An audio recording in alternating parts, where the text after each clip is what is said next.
Back with you on Hitting Hard with John Chuckery as we continue to talk about Trae Young, and we'll talk about the media's perception of Trae Young here in just a minute. But want to tell you about my friends over at Built Bar.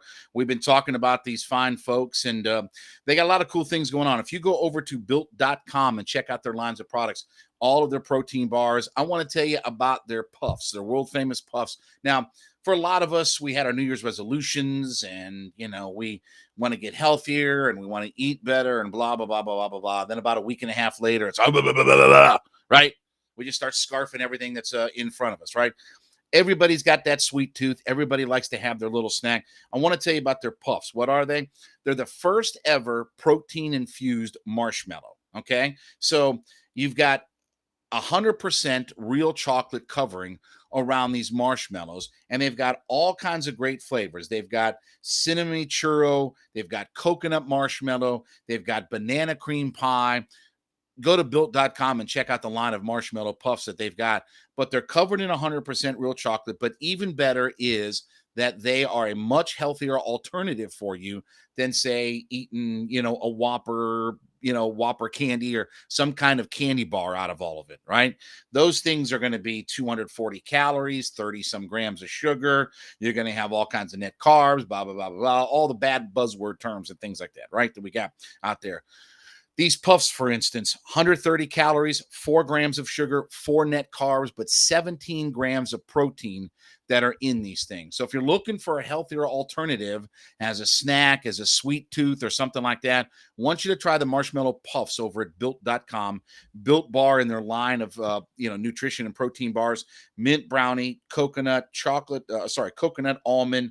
This month, they've got the white cookies and cream. So you can go to built.com, check out all the different types of protein bars, the marshmallow puffs, everything like that. Find healthier alternatives to getting back on your New Year's resolution of trying to eat better and trying to do better for yourself out there. And again, all of them, low net carbs, high protein, all kinds of alternatives for you. And if you go to built.com and you use the promo code LOCKED15, okay, listen up. Okay, locked 15. You get 15% off your order just by typing in the promo code locked 15. You get 15% of your order discounted over at built.com. Check it out today, my friends, over at built.com. Besides the fact that the Hawks have not had the type of season that I think a lot of pundits thought that they would have in the NBA, it's still one of those fights and arguments and scratching and clawing and all that kind of stuff that comes along for guys like Trae Young because of the reputation of the Atlanta Hawks. And I think that's one of the things that when you watch national NBA coverage, right? You watch ESPN, you even watch, Kenny and those guys on there. And I think Kenny and Shaq and Charles know how good Trae Young is because they're in Atlanta. They're here in town in Atlanta. They see it, they understand it, they know the buzz and things like that. I think they understand.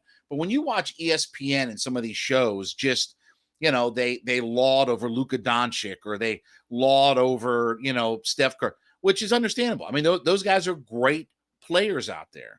But Trae Young's name just doesn't roll off the tip of their tongue when you talk about the great players in the NBA. But you talk about guys that are important to their franchise.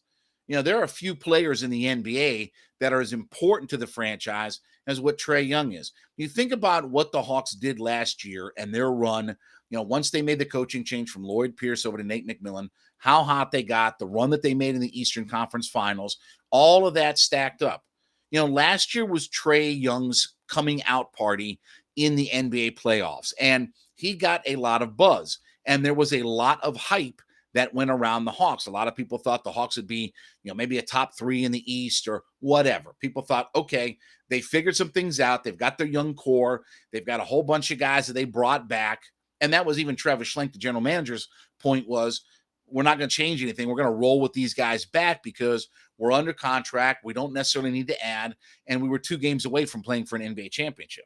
So let's roll with the same guys that we got. And so there was a lot of expectation to it.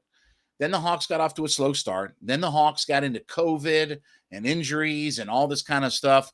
And then one of the guys that some people thought that they would build their roster around one of the guys who some people thought would be one of the better young core players that they have, Cam Reddish. And he gets traded and he gets moved on to the New York Knicks, and he's done nothing there as well. But the Hawks, because of a team that have not performed at the level, I wonder if that's going to hurt Trae Young individually, because everything Trae Young has done individually has been outstanding. And I think that's one of the things about when we start to get into discussions about MVP and stuff like that. I'm with you on the idea of that there does have to be team success. It's hard for me to, I'll use a baseball analogy. In 1987, Andre Dawson was the MVP of the National League, and he had like 49 homers and 137 RBIs.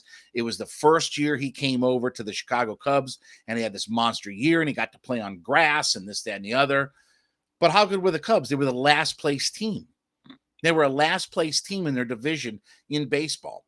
So how much can an MVP, most valuable player, be to a team that finished last?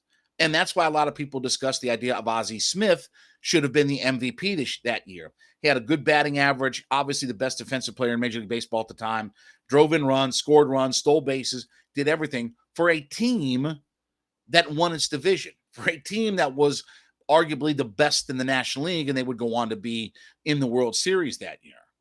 So I do think that there is something about team performance and expectation when you talk about the MVP. But for first team, all league or whatever like that, guys can have outstanding seasons without having some of that team success. And Trae Young is a case in point for all of that. And think about how much Trae Young, we talked about Trae, I think was, 12th in most minutes played. Think about how much time has been missed by other guys when you talk about John Collins, who is supposed to be their second best player. Well, look how much time he's missed. Gallinari missed time at the beginning of the year. Okongwu was out for a good bit starting of the year. Capella has missed time. Bogdanovich has missed time. DeAndre Hunter's been in and out. He's missed a whole bunch of time.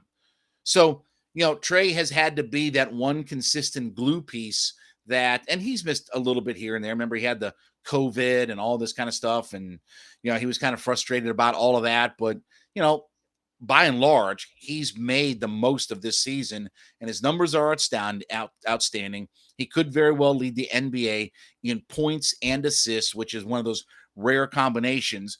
But this will be a fascinating case study to see that if a guy from the Atlanta Hawks gets the kind of respect that he probably deserves. And a lot of people point to Dominique Wilkins, and has he been sort of disrespected throughout his career? Maybe. I mean, remember, he played in an era where it was Julius Erving and it was Larry Bird and some of those guys. And part of that was, it wasn't that Dominique wasn't a great player, but he played for an organization that was sort of middle of the road. They were pretty good, but not great. They had some good seasons, but they were never a real contender in the East. It was the Sixers and Boston and Detroit and then the Bulls, right? I mean, so they were never really thought of as a contender, but Dominique was a great player. And he's in the Hall of Fame and all that. People understand the greatness of his career, but I'm not sure that he ever got at times the recognition that he deserved. I think Dominique might have only been NBA first team like one time in his career, and that's the year he finished second in the MVP and led the league in scoring and this, that, and the other. So he didn't get a lot of those opportunities. Let's see if Trae Young ends up down the same path. Can Trae Young overcome sort of the Atlanta stigma, if you will? And I don't mean that because we're cursed or anything like that. It's just the nature of the franchise. The Hawks have never been a franchise that has been a consistent enough winner or player in the Eastern Conference to warrant that. They've had blips on the radar.